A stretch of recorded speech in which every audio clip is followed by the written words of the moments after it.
Salut, je suis Anna et je représente le ministre des Affaires étrangères du Sénégal. Alors l'assimilation, elle a très bien commencé. On se sent dans la peau des ministres et c'est cool pour un apprentissage quand même pour nous.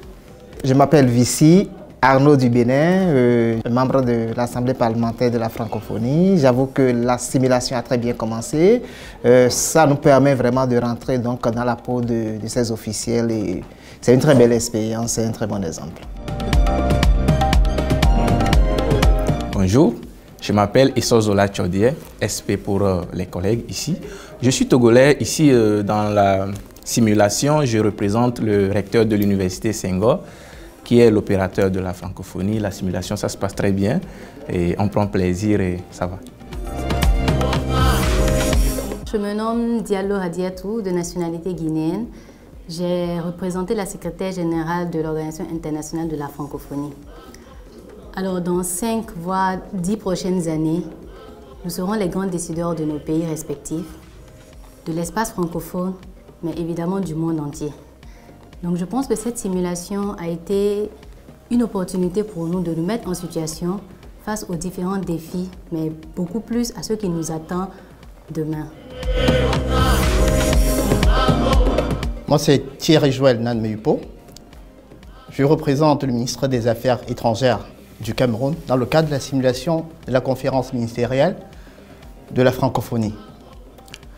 Cette simulation a été pour moi un moment très particulier parce que ça nous a permis de savoir comment fonctionnent les activités de la francophonie pour l'amélioration des pays membres. J'avoue que nous avons travaillé dans la commission Solidarité et Paix. Ça a été une expérience enrichissante. Ça nous a permis de dégager davantage des recommandations qui pourraient être utiles à nos différents pays pour davantage améliorer la qualité des rapports entre la francophonie et nos pays en voie de développement, surtout dans le contexte actuel de Covid-19.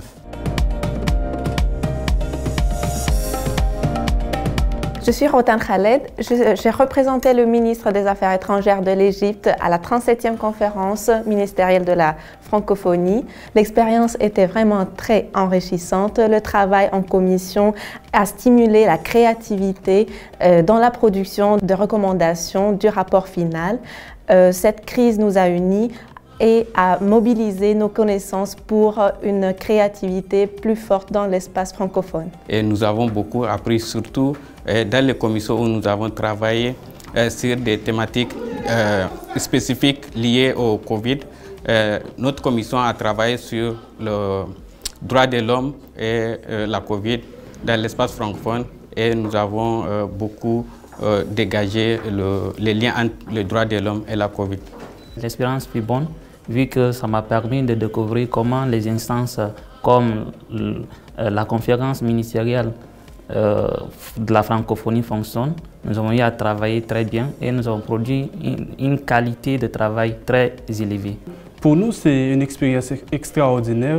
Donc on souhaite bien que ça se reproduise dans le temps et ça nous initie déjà à la tenue des conférences, à la tenue en réunion et à la production des rapports qui va être utile pour l'avenir. Je suis Sano Hamza, je représente le ministre des Affaires étrangères de la République de Guinée. Vraiment, la simulation de cette 37e session de la conférence ministérielle de la francophonie, ça a été une belle expérience très enrichissante. Donc vraiment avec des rapports de qualité qui ont été produits par les différentes commissions.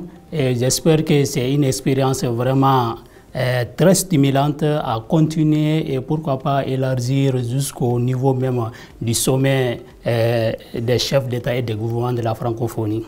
Ça nous a permis de savoir sur quelle base nous devons beaucoup plus exceller, comment est-ce que nous devons beaucoup plus appréhender le monde futur et voir comment nous allons apporter notre contribution au développement de nos différents pays. Et en tant qu'étudiants de l'université Senghor, ça nous permettra d'apporter notre grain de sel pour le développement de nos pays respectifs.